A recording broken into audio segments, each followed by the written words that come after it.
Hello guys, in this video we want to work on the register page. So when you click on the login, you will see a link here, and if you click on it, you will be redirected to the register page that works perfectly. So follow me on this video if you like to know how.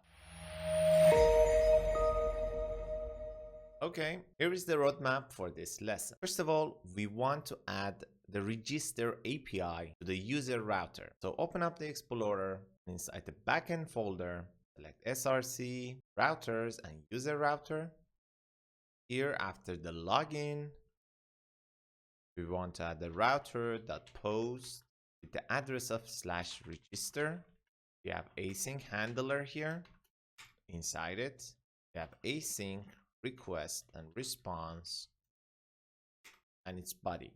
At the first line, we need to get all the fields that we want to get from the client. So we write const name, email, password, and address. It is equal to request.body. Here we are using the structuring notation. At the second line, we need to check if there is already a user with this email inside the database. So let's write const user is equal to await the model.find one with the email. If the user is not null or empty, it means somebody made an account with this email, so we shouldn't let the user to register using this email. So we need to say response.status, but I don't want to use numbers for status, and I don't want to define it each time as a local constant for this global HTTP statuses. So I'm going to create a separate file for HTTP status constant. So go to the Explorer, right click on the src, create a new folder with the name of constant.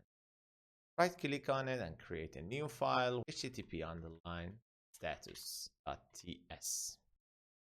Here define export const http:/bad_request is equal to 400. Now inside the user router, inside the login, instead of this bad request local constant, we can write http:/bad_request, and it will be imported at the top for the other APIs too. Now we want to use it inside the register API. So here, when the user is already available, set the status to http:/bad_request, and we send user is already exist. Please log in.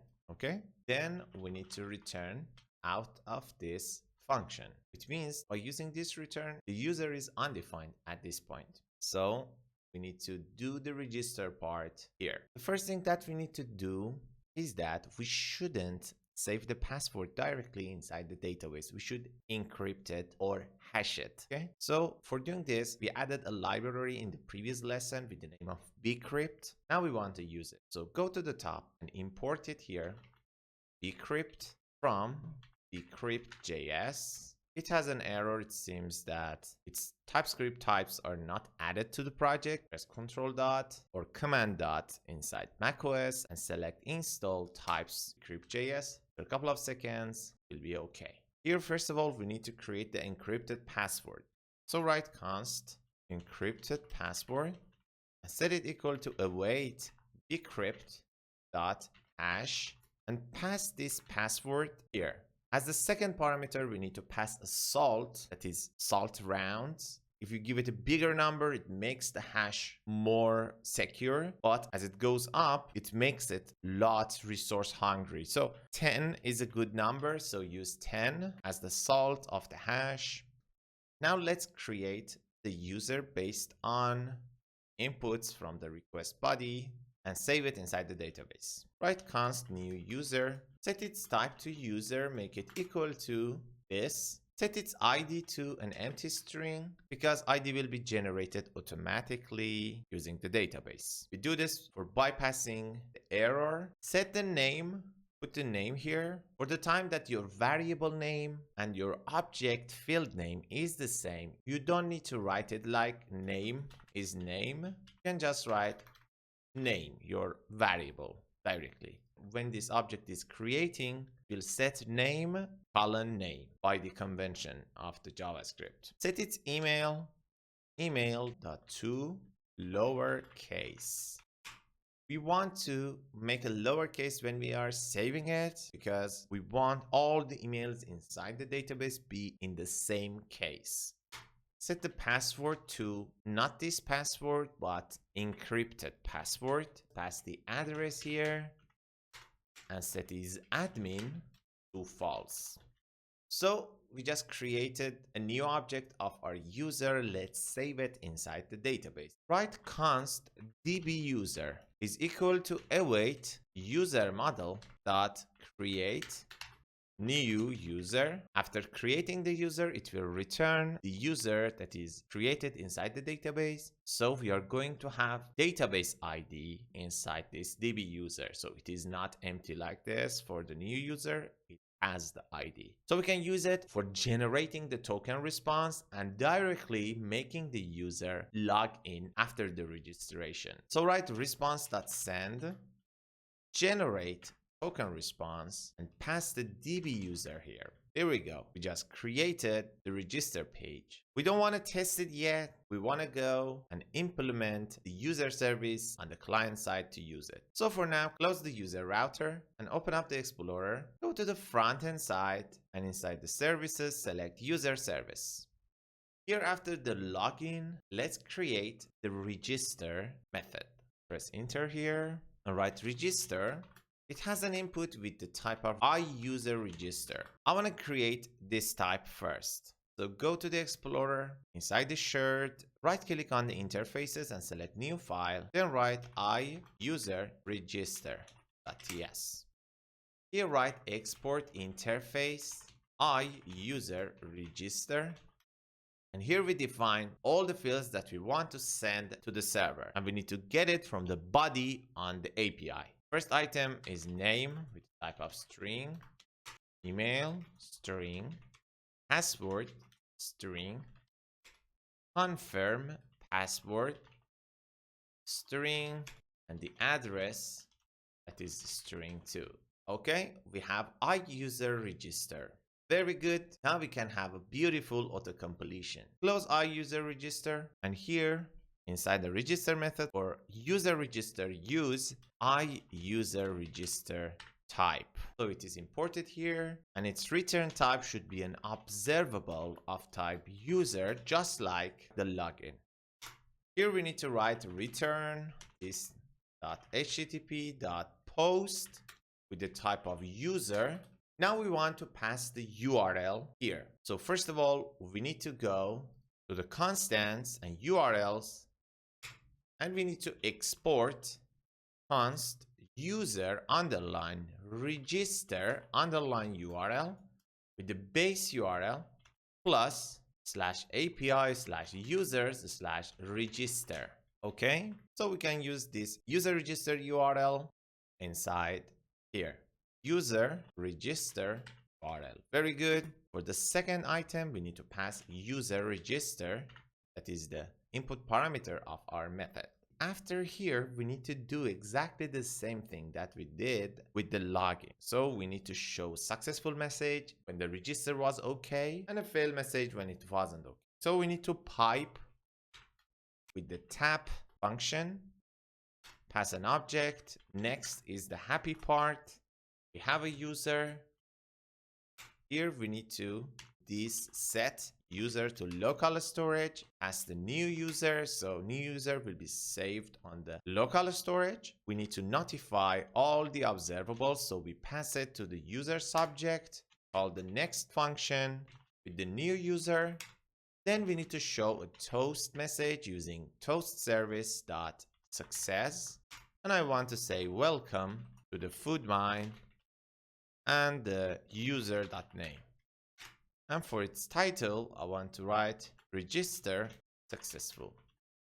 For the unhappy part, that is error, we need to get an error response. And we just need to show a toast message, toast service.error, and error response .error. And for the title, we just need to say register failed. Okay, here we go. The register method is ready, but we cannot test it until we create the register component. Let's generate the register page component. So from the terminal menu, select new terminal, go to the front end folder, then write ngGC for generating the component inside components folder, pages folder with the name of register-page. Okay, our register page component is generated. Close the terminal and let's check it out inside the Explorer. Pages, register page, here we go, we have it here.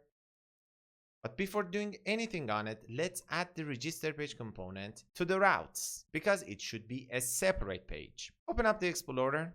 Inside the app routing module, put a comma at the end of the login one and duplicate it. Change its path from login to register and set its component to register page component.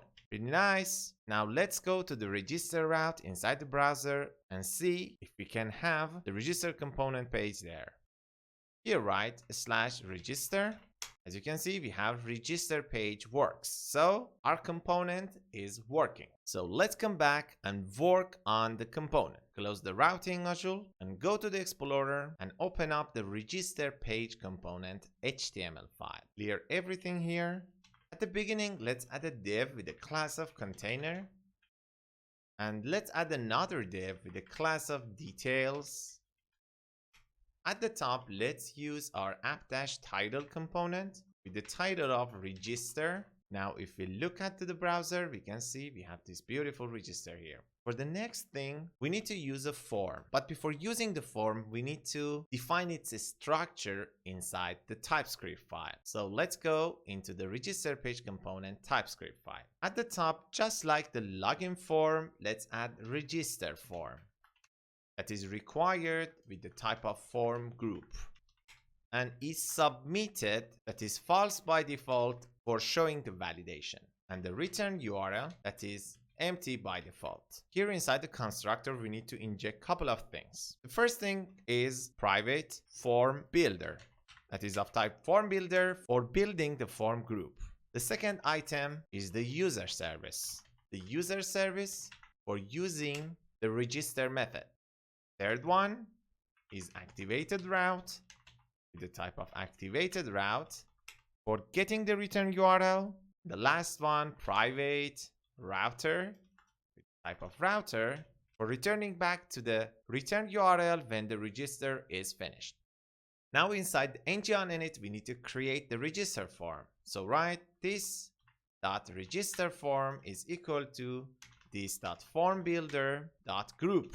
Create a form group for us with these form controls. The first form control is name, that is empty by default, and it has a validator dot required and validators dot min length of 5. So the name should be at least 5 characters. You can change it to a different number or you can remove it completely if you want. This is your website and you can build it in the way you want. The second form control is email, that is empty by default again, and it has a validators dot required and validators dot email for its validators. The third one is password, that is empty by default again. For its validators, we have required and validators dot min length of 5 character. So the password should be at least 5 character too. Next form control is confirm password. That is empty by default again, and it just has a validator of required. And the last one, that is address, that is empty by default, and it should be required, and it should has at least 10 characters. But here we need an extra validator, and it is checking that the password and the confirm password are the same. So for doing this, we need to pass the options for the group. Okay, and inside it, we need to pass the validators. Then we need to set it equal to our custom made validator. We didn't make it yet, but we are going to do that in the next step. So its name is passwords match validator, and it gets the password control name and the confirm password control name as the input, and it will return the validation error if they are not equal. Pretty simple. So let's go inside the Explorer Right click on the shared folder and create a new folder with the name of validators. Right click on it and create a new file with the name of password underline match underline validator.ts. A validator is in fact just a function that gets a form. Let's export const passwords match validator and make it equal to a function with the inputs of password control name with the type of string and confirm password control name with the type of string. Then use arrow. We need to return a function to the validators. We create another function with the name of validator here. So we write const validator equal to, this function gets a form with the type of abstract control. Now that we have our form, we need to make a body for it. So here is where the validation should be done. First of all, based on the name of the password control name and confirm password control name, we need to find their controls inside this form. So write const password control and write form.get. By using form.get, you can find a control inside the form. So we want to find the password control inside this form. Write password control name for this one, duplicate it, and do the same thing for the confirm password. Change its name to confirm password control and use this confirm password name inside the form.get. Now that we have password control and confirm password control, we can easily compare their values. First of all, we need to check if the password control is undefined or the confirm password control is undefined. Just return out of here. Normally it doesn't happen, but we do it for bypassing the compiler error. In the next line, we need to check if password control dot value is not equal to confirm password control dot value. Then you can show the error in one of these controls or in both. I just want to show it inside confirm password control. So I write confirm password control dot set errors. Here I define a new error with the name of not match equal to true. Then inside the input validation component, we need to define a text for this kind of error. Put a semicolon. On the else part of this if, we need to remove the validation error that we created inside the if. We need to delete this not match validator. Here, first of all, I want to get all the errors of the confirm password control. So write const errors equal to confirm password control dot errors. First of all, check if there is no errors, just return because we don't have anything to remove. Otherwise, delete errors dot not match. By using the delete keyword, we are going to delete a property from an object. This is part of JavaScript. So after removing the not match, we want to set the errors once again. So confirm password control dot set errors to this error.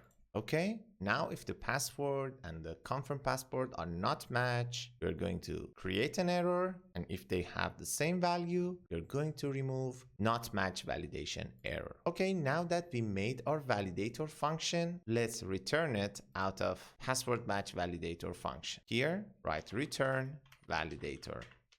As you can see, we are not calling the validator. We are just returning the whole function. It is easily possible inside JavaScript. Now that our password match validator is ready, we can go to the register page and press Ctrl dot here and import the password match validator to this file. Now that we generated our form group, let's go and work on the return URL. Just like the login, we need to write this dot return URL equal to this dot activated route dot snapshot dot query params dot return URL. So anytime that we open up the register page, we are going to get the return URL from the query params inside the URL. Here again, I want to create a getter for the controls of the register form. So scroll down and write get fc, and inside the function return this dot register form dot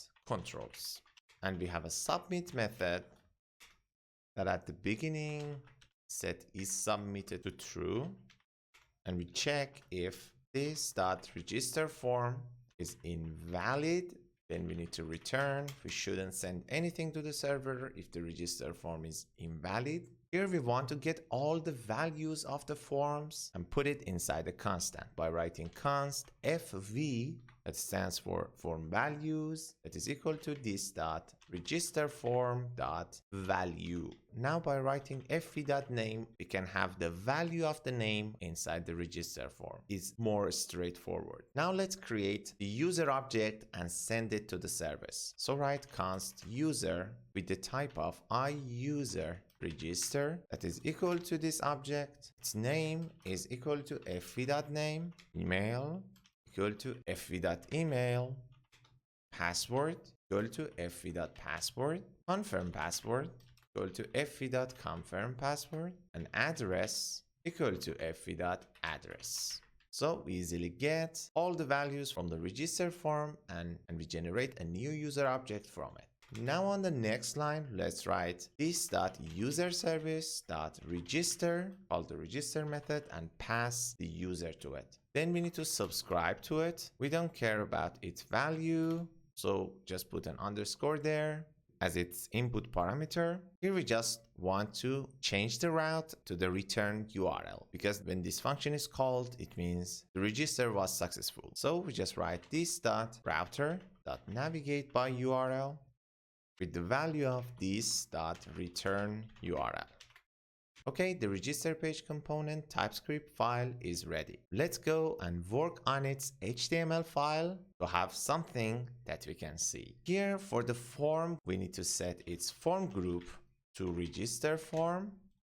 And for its ng submit, we need to call submit method inside the component. Here we can use text input. We need to set its control equal to fc.name for its show errors when. We need to pass is submitted condition. And for its label, I want to pass name with capital N. Then we can close it. Now, if you look at the browser, we can see that we have this beautiful input. We need to work on the register page CSS file to put it on the middle, but it has its own structure. Here, let's use this text input for other inputs. Duplicate it at the bottom, change its control to fc.email and its name to email. We also need to set the type for it to email. Let's duplicate it again. For the password, fc.password, label is password, capital P, and its type is password. Do it again for the confirm password, confirm password for the label, and confirm password for the control, and its type is still password. And the last text input, that is address, let's remove the type because we set the default type to text, change its label to address, and its control to fc.address. Let's add our default button here with the text of register. Let's check out the result inside the browser. Oh, we have an error here. We don't have it in correct format. Let's go and fix it. I think we have a typo in one of controls. Let's check it out. Oh, here. The confirm password is confirm password, okay? Confirm password. Let's check it out again. Okay, very good. We have all the fields in the same shape, and we have this default button that we made for the login page. Now I want to add a text here that says already a user, and we can put a link, redirect the user to the login page. Let's go and implement it. After the default button, let's add a div with a class of login. Here I want to write already a user and question mark. I want to put in a space here by using ampersand NBSP semicolon. It is HTML special character. NBSP is no break space and will be used for putting in a space. And we need to put a link here with a router link of a /login. But I also want to pass the return URL from here to the login page. So set the query params equal to an object that is return URL is equal to return URL. Close the A tag, and for its text, I want to write login here. So when we click on this link, it's going to pass the return URL as the query params for this route. Let's check it out inside the browser.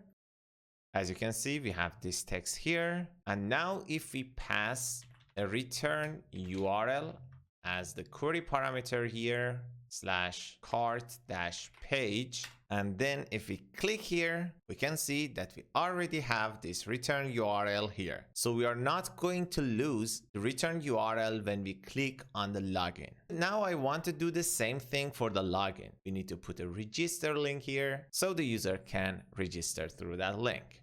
Let's go to the code and let's open up the Explorer and click on login page component HTML file. Then here, after the login button, I want to add a div with a class of register that has a new user question mark ask and the space ampersand and BSP semicolon and a router link is equal to /register, and we need to pass the query params return URL with the value of return URL. Close the tag and inside it write register here. Now if we look to the browser, we can see that we have this link here, but I want to put it on the middle. So from here, open up the login page component CSS file, and at the end of it write .register, set its display to flex, justify content center, and align items to center. We're going to put the whole box on the center. So let's check out the result. As you can see, we have this text and this link here. Now if we click on the register here, we will be redirected to the register with the correct return URL. Now let's work on the CSS of the register page and make it beautiful. But first of all, let's close all the unnecessary tabs.